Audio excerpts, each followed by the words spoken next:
네, 이번 영상은 개항과 식민지 경제에 대해서 살펴보겠습니다. 한마디로 우리가 이제 개항을 하고 나서 일본에게 나라를 빼앗기기 이전의 경제적 수탈, 침탈이라고도 표현할 수 있겠죠. 그 이후 이제 우리가 일본의 식민지 생활을 거치면서 일본이 우리의 경제를 어떻게 침탈했는가, 한마디로 경제 침탈의 과정에 대해서 한번 살펴보겠습니다. 자, 먼저 첫 번째, 개항 이후 외세의 경제 침탈에 대해서 살펴보겠습니다. 개항 이후입니다. 그러니까 아무래도 강화도 조약 이후 1876년 이후는요, 주로 일본의 경제적 침탈이 있었다, 이렇게 보시면 되겠고요.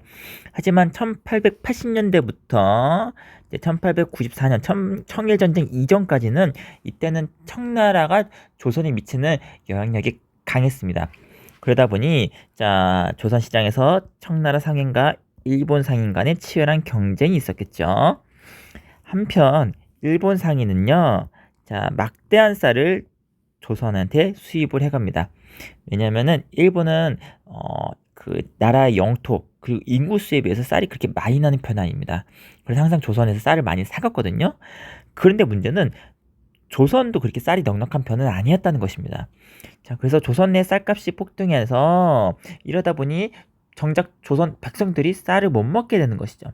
그래서 일부 지역에서는 방공령이라는 것이 내려졌다고 합니다. 방공령이란 것은 뭐냐면은 한마디로 쌀 수출을 막는 것이죠. 자, 해외로, 여기서 말하는 해외는 아무래도 주로 일본이 되겠죠. 해외로 쌀 유출을 막는 거죠. 방지 한다, 이렇게 보시면 되겠습니다. 하지만은 이 방공령에 대해서 일본은요, 조선 정부에 굉장히 강하게 항의를 했었고요. 결국 이 방공령은 나중에 풀어지게 되고, 방공령 시행에 대한 배상금도 조선 정부에 요구합니다. 그래서 결국은 조선 정부는 방공령은 방공령대로 결국 성공을 못 거두고, 배상금은 배상금대로 물어주고, 아무튼 이게 일본의 경제적 침탈이고 또 한 측면이 되겠네요.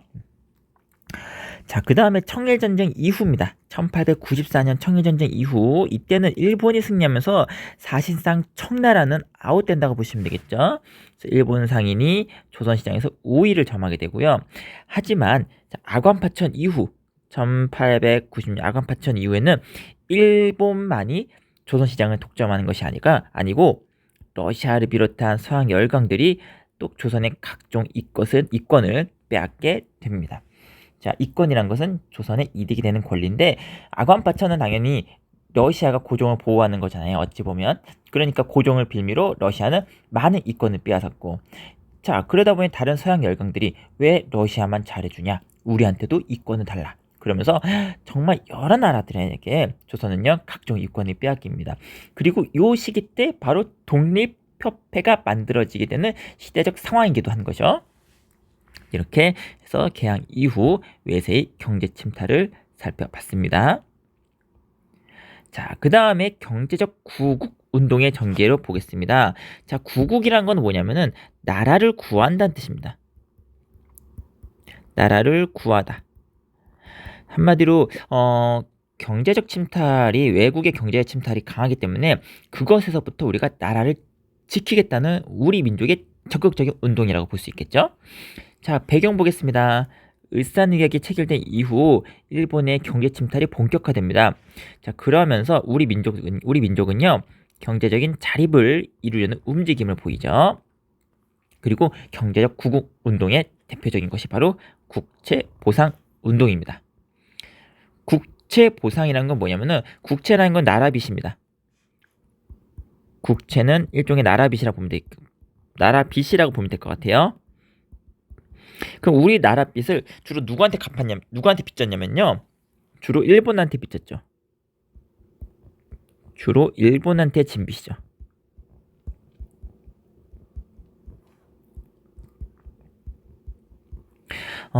당시 일본은요, 이 당시는 대한제국이거든요.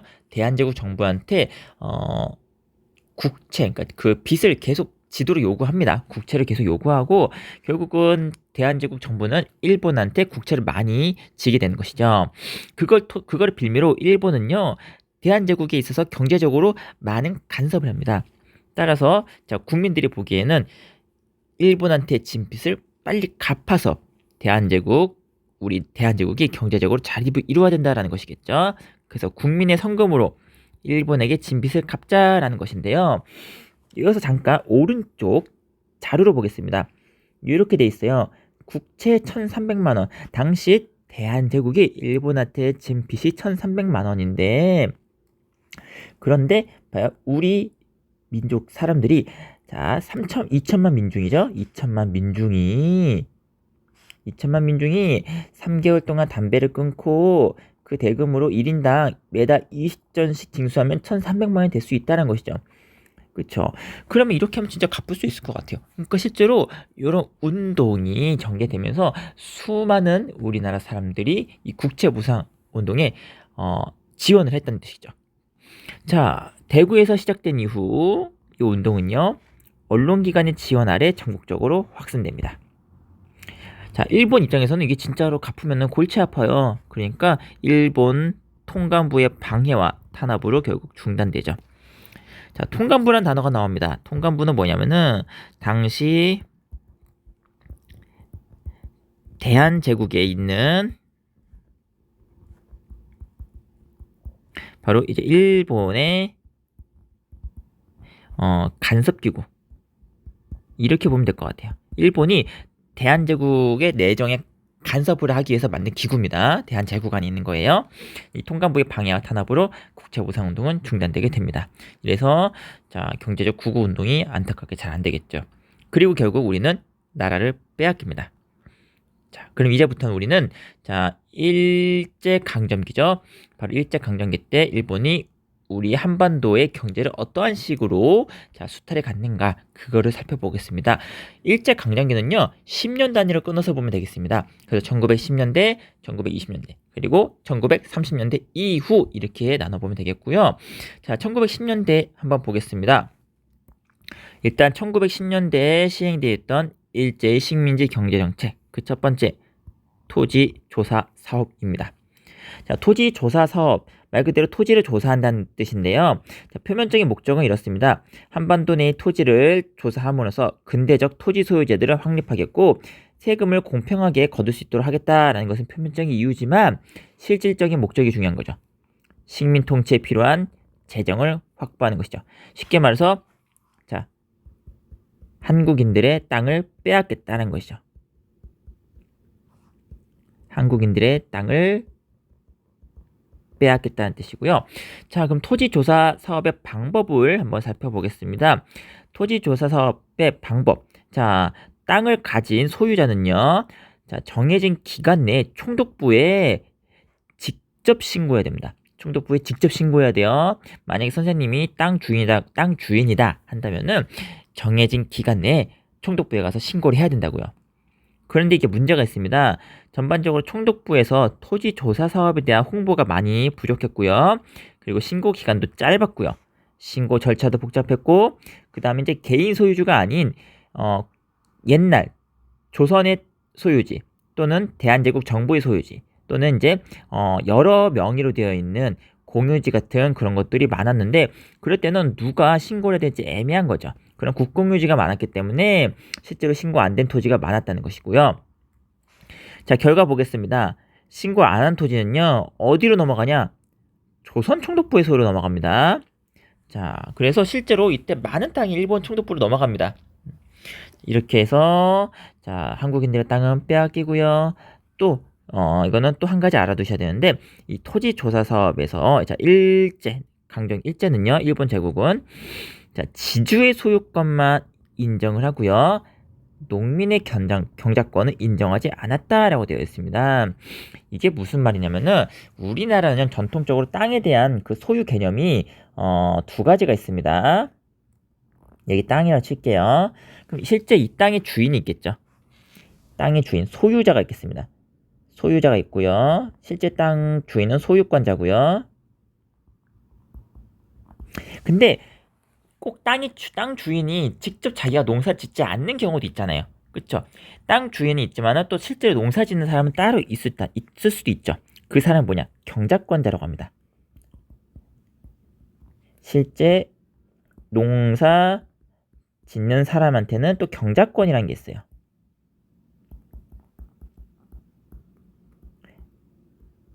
그래서 원래 전통적으로 우리나라는요, 이 실제로 농사 짓는 사람한테 주는 경작권이라는 거 있어서 그 사람한테도 어느 정도 그 땅에 대한 권한을 준다는 것입니다.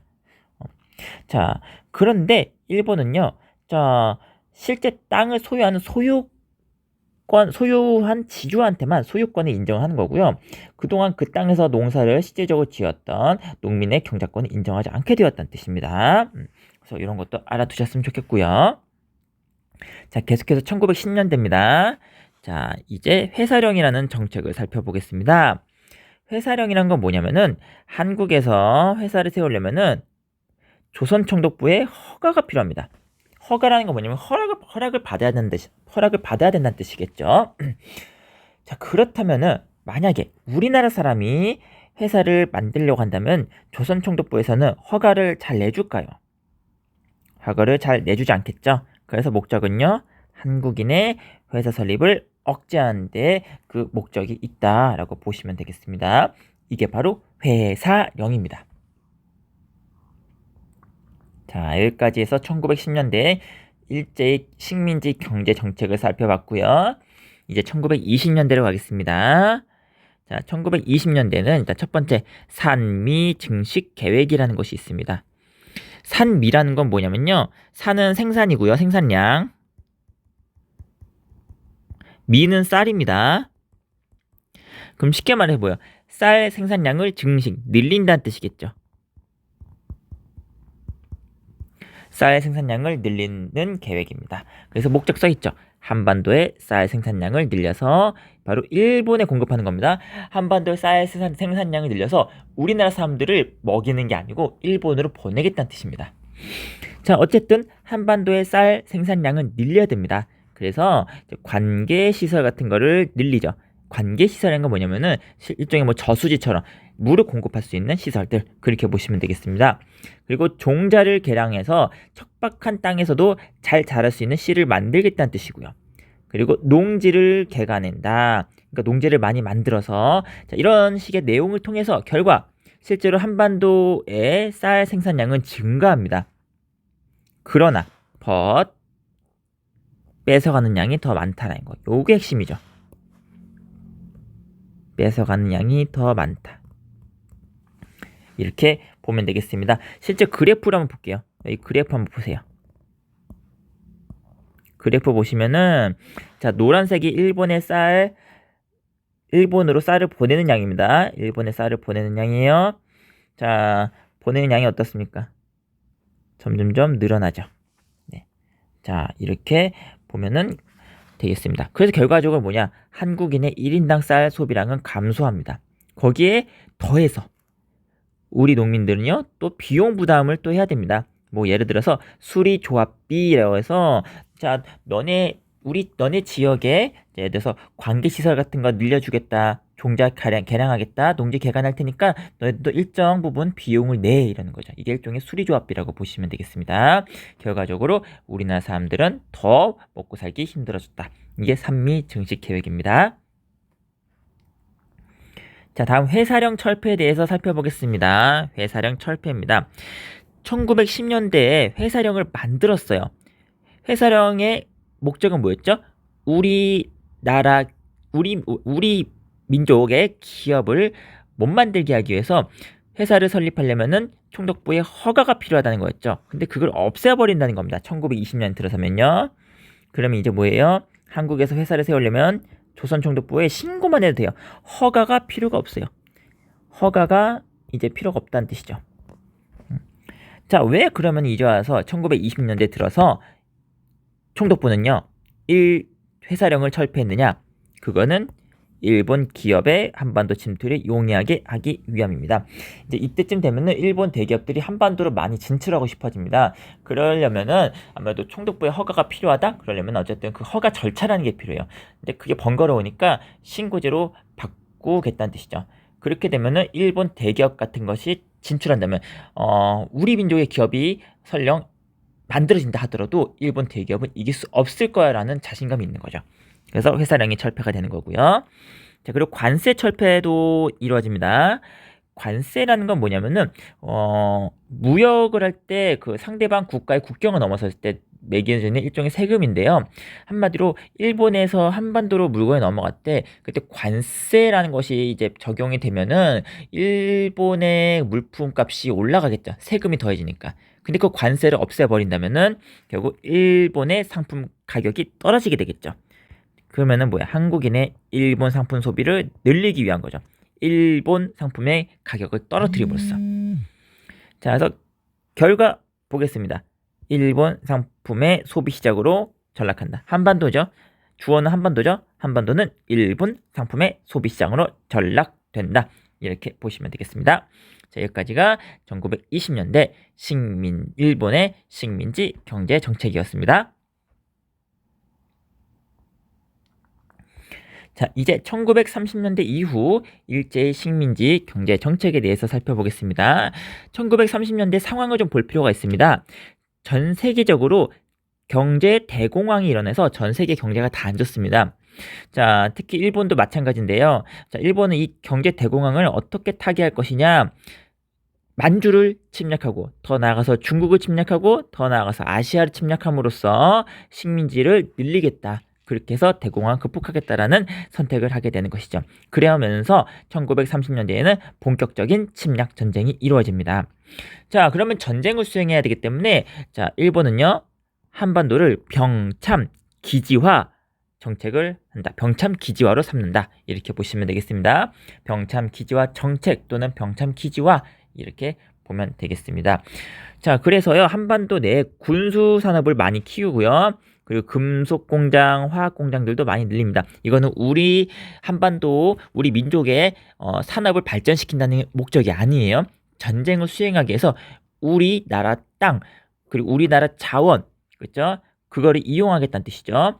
그리고 철, 석탄 등의 지하 자원도 당연히 캐간다는 뜻이겠고요. 자, 그래서 이것을 통해서 한반도는 일본의 전쟁 준비를 위한 수단이 되는 거겠죠. 자, 그리고 인력, 물자, 수탈도 있었습니다. 일본은요, 1938년도에 국가총동원법이라는 것을 만듭니다. 법 이름이에요. 국가총동원법. 이게 무슨 말이냐면은, 자, 일본은요,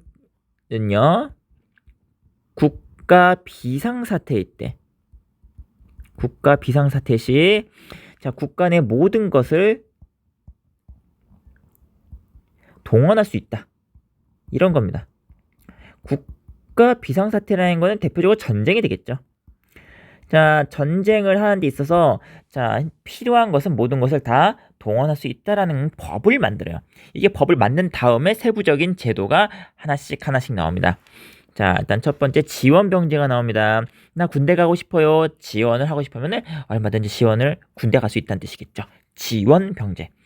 자, 그걸로도 이제 사태 해결이 안 되니까 학도 지원병제라는 것도 합니다. 학도 지원병제는 뭐냐? 학생들도 군대에 가고 싶으면은 갈 수 있다는 것이죠. 지원병제입니다. 학생들도 지원해서 군대 갈 수 있다. 근데 이렇게까지 했는데도 전쟁이 불리해지니 나중에 어떻게 하냐? 징병제를 합니다. 징병제는 뭐예요? 강제로 다 끌고 가는 거죠. 강제로 끌고 가는 거죠.